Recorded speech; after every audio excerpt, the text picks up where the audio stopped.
자, 그런데 우리가 되게 조심해야 될 게 하나 있어요. 뭐냐면 2024학년도부터는 수상 실적이 미반영이 됩니다. 안녕하세요. 이투스 신영통 원장입니다. 지난번에 태장고등학교 관련돼서 생기부 가꾸기 영상을 올려드렸는데 시청자분께서 영도고도 좀 분석을 해주십사 이렇게 댓글을 달아주셔서 저희가 영도고로 순서를 바꿔서 먼저 준비해봤습니다.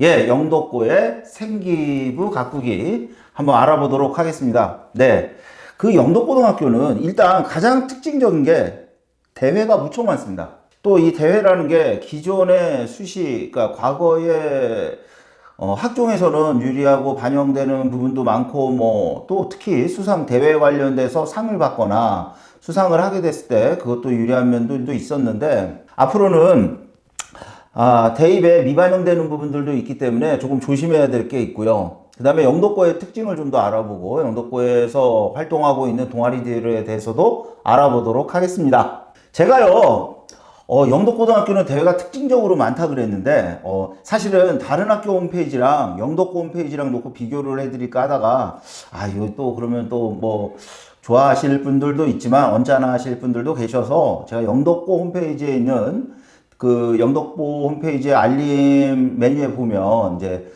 학교 교내 대회라든지 행사를 이렇게 공지를 하고 있거든요. 거기를 보면, 이게 굉장히 많아요. 한번 보시겠습니다. 여기 보시면, 날짜 보이시죠? 날짜 보십시오. 자, 올해 2022년도 2월 달부터 학교 홈페이지에 공지되기 시작한 거예요. 이거 보시면 이것만 공지가 되어 있냐? 아니죠. 이렇게 많아요. 다 모두 올해 3월, 2월부터 시작해서 올라오는 것들입니다. 이걸로 끝이냐? 아니, 또 있어요. 이게 무려 3번째 페이지인데 지금 보시면 4월 초까지 이렇게 계속 들어오고 있죠.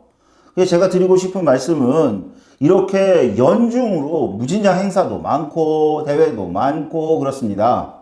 그러면 이 대회들을 다 참가하는 게 좋으냐? 아니죠. 그럼 공부할 시간도 없고 그리고 다른 것들도 해야 될 게 많은데 모두 다 참가할 수는 없고 자기의 진로와 또 자기의 미래를 위해서 투자할 만한 대회나 어떤 프로젝트나 행사에 참여하는 게 굉장히 유리할 수 있습니다. 다양한 행사라든지 대회 같은 게 구비되어 있는 학교로서 굉장히 특징적인 학교입니다.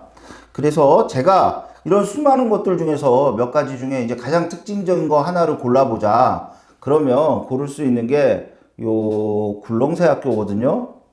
그래서 굴렁쇠 학교에 대해서 또 말씀드리도록 하겠습니다. 자, 그럼 굴렁쇠 학교가 뭐냐? 굴렁쇠 학교는 영도고에서 특징적으로 진행되는 프로젝트인데요. 이게 벌써 오래됐어요. 2014년도인가 16년도인가 그때부터 했으니까 상당히 벌써 유서가 깊은 프로젝트고요. 이거는 독서활동이고, 그러면 독서활동 내년부터 미반영 아닙니까? 맞아요, 미반영인데 제가 지난번에 비교과 설명드린 거 있죠. 독서는 뭐다?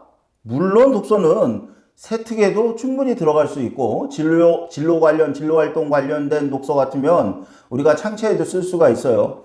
대한민국의 어떤 학교라도 독서를 권장하지 않는 학교는 없습니다. 또 어떤 대학도 독서 많이 한 친구를 싫어하는 대학은 없어요. 이 얘기 무슨 얘기냐? 자기가 책을 읽고 그 책에 대해서 자기의 미래를 탐구할 수 있고 자기 진로에 대해서 고민하고 또 책에서 주어진 내용이라든지 학습이 되는 부분들은 진짜 우리가 그야말로 ABCD 배우고 1, 2, 3, 4 배우는 것보다도 훨씬 더 깊이가 있고 자기 인생에 큰 영향을 미칠 수 있는 거기 때문에 독서활동은 적극적으로 장려하는 게 맞습니다. 비단 입시뿐만 아니더라도 하물며 입시에서 독서가 무슨 책을 읽었다 과거에 물론 올해까지지만 2024학년도 이후 내년도 이후에 독서활동이 전면적으로 미반영된다. 그 얘기는 뭐가 미반영이 되는 거냐면 생기부에 독서 활동란이 있어요. 그리고 독서 활동란에 기존에 뭐만 적혀져 있었었냐? 책 이름하고 지은이, 저자만 적혀 있었거든요. 그래서 양쪽으로 들어가던 그 내용 자체를 미반영한다는 거지, 세특에서 과목에 관련된, 전공에 관련된 책을 읽어서 어떤 결과물을 낸다든지 발표를 한다든지 그거에 대해서 보고서를 쓴다든지 그런 거에 대해서 또 선생님한테 평가를 받은 내용들은 당연히 세특에 들어갈 수 있습니다. 그러니까 지금 제가 말씀드리는 거는 두 가지 요소인데, 첫 번째, 굴렁쇠 학교 프로젝트 시스템은 영덕고등학교에 잘 구비되어 있고 이미 단연간에 걸쳐서 검증을 받은 프로젝트입니다. 두 번째, 설사 독서 활동이 대입에 미반영이 되더라도 독서한 내용 자체가 세특이라든지 다른 영역에 반영되는 영역에 적는데 하등의 문제가 없고 오히려 더 독서 자체는 권장할 만한 활동이다. 이제 이런 차원에서 봤을 때 이 독서를 주로 하고 있는 굴렁쇠 학교는 본인의 지식과 삶을 살찌우는데 굉장히 좋은 활동이 될 것이라고 생각합니다. 자, 그러면 이게 어떻게 진행되는 건지 직접 홈페이지 들어가서 알아보도록 하겠습니다. 자, 이게 영덕고등학교 홈페이지인데요. 자, 이게 굴렁쇠 학교 운영계획입니다. 여기 보면 첨부 파일이 두 가지가 있죠. 1, 2학년 굴렁쇠 학교 운영계획을 보면요. 목적이라든지 활동 방법이라든지 이런 거는 아까 대략적으로 설명드렸고, 중요한 게 이거예요. 연간 활동이에요. 1학기, 2학기, 두 학기에 걸쳐서 각각 계획서를 제출하고 선발된 팀에 한해서 요즘에는 그래도 많은 개인도 하고 모둠으로도 하고 다양하게 영덕고 재학생들이 신청하는 걸로 알고 있어요. 그래서 이게 연간 1학기, 2학기 두 번에 걸쳐서 진행을 하고요. 당연히 생활기록부에 기재가 됩니다. 그리고 이 굴렁쇠 학교의 특징은 이 굉장히 중요한 특징이 있는데요. 멘토 멘티 7번에 써 있죠. 지금 멘토 멘티 독서활동 토론은 일과 시간 중에 학교 선생님과 학생이 희망하는 시간에 자율적으로 운영이 되고요. 또 이 멘토 멘티 활동을 통해서 선생님들이 직접 학생들과 유대관계를 가지고 독서 포트폴리오를 작성하는 거에도 도움을 주고 계셔요. 그래서 5번에 보면 멘토 선생님 이런 얘기가 나와 있죠. 교직원이 멘토가 될 수 있음, 멘티 활동을 수락, 세 팀 이내에 멘토를 할 수 있고, 그래서 선생님들의 독서 포트폴리오 지원을 받아보실 수 있습니다. 네, 그러면 굴렁쇠 학교 운영계획 3학년 거를 알아볼게요. 1학년 1, 2학년 거하고 3학년 거하고 가장 큰 차이점은 딱 하나밖에 없어요.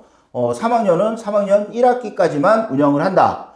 2학기 때는 수시, 정시 입시를 해야 되는 3학년 입장에서 이 굴렁쇠 학교 프로젝트를 2학기까지 운영한다는 것은 조금 힘들기 때문에 학교에서도 3학년은 한 학기만 하는 걸로 이렇게 계획이 짜여져 있습니다. 다른 세부사항은 다 똑같아요. 그러니까 선생님들한테 멘토를 받고 또 계획서를 내고 포트폴리오 구성해서 발표하는 걸로 그렇게 준비가 되어 있습니다.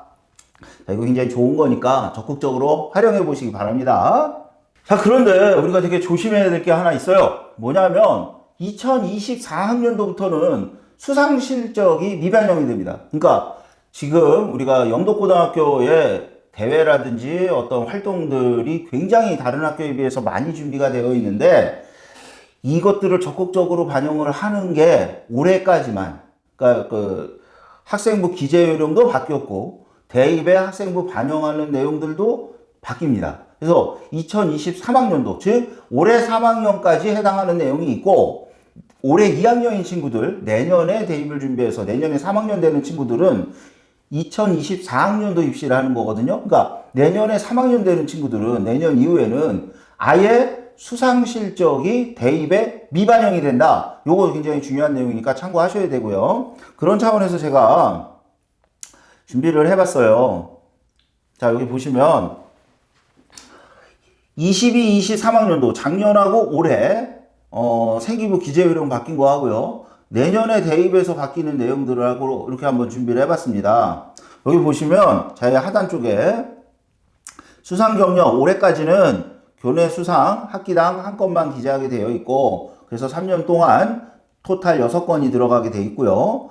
그 다음에 독서 활동도 기재는 할 수가 있어요. 반영도 되고요. 그래서 책 이름하고 지은이 하고 이렇게 적게 되어 있는데 내년에는 못 적냐? 아니요, 적어요. 적긴 적는데 대입의 미반영이다. 두 개 다. 요거는 되게 중요한 내용이니까 올해 2학년 또는 1학년 친구들 같은 경우에는 요거를 감안하셔야 되고, 그럼에도 불구하고 세특이라든지 진로 활동이라든지 이런 창체 부분이라든지 반영할 수 있는 대회라든지 프로젝트를 골라서 열심히 노력해 보는 거 좋다고 생각합니다. 좋습니다. 영덕고등학교 수학, 특히 수학 관련해서 보면 최근에 진행되었던 수능이라든지 또는 모의고사라든지 또는 EBS 교재들의 어느 정도 난이도 있는 문제들 있죠. 이런 문제들의 변형 문제를 적극적으로 학교에서 내신에 반영하고 있다고 저는 분석이 되더라고요. 그래서 그런 면에서 보면 내신 준비를 열심히 하는 게 또는 모의고사를 푸는 것도 한 방법일 테고 모의고사 기출문제 같은 것들 자연스럽게 정시 대비가 내신을 준비하면서도 어느 정도까지 준비가 되는 그런 출제 성향을 가지고 있고 그렇기 때문에 더욱더 정시 비중이 늘어나고 있는 최근의 입시 추세에 맞춰서 영덕고등학교 내신 준비하는 게 도움이 될 거다. 이런 말씀 감히 드리고 싶습니다. 자, 그리고 다음으로 영덕고등학교 동아리에 대해서 간단히 알아볼게요. 영덕고등학교에는 약 80여 개의 동아리가 있고요. 이 동아리들은 한 반 정도는 정규 동아리, 반 정도는 자율 동아리에 해당이 돼요. 그런데 다른 학교하고 다르게 영덕고등학교에서 내노라 하는 그런 명성 있는 동아리는 제가 사실 이렇게 추천드리고 드릴 만한 동아리는 없는 것 같아요. 일단 보겠습니다. 자, 여기 있는 게 이제 영덕고등학교의 동아리, 전체 동아리 내역이고요. 이게 90개가 되는군요. 이게 작년도 기준이에요. 2021년도. 그래서 보면 뭐 30명 있는 동아리들이 좀 큰 대형 동아리들이고 이과생들, 특히 전기전자 계열 또는 컴공이라든지 이런 계열로 전공을 준비하고 있는 학생들한테는 소프트웨어 개발반 벌써 2반이나 되어 있죠. 동아리가 적극적으로 추천드립니다. 네, 이상으로 간략하게 알아본 영덕고등학교 생기부 가꾸기에서 필요한 부분들을 일부 찾아보았습니다.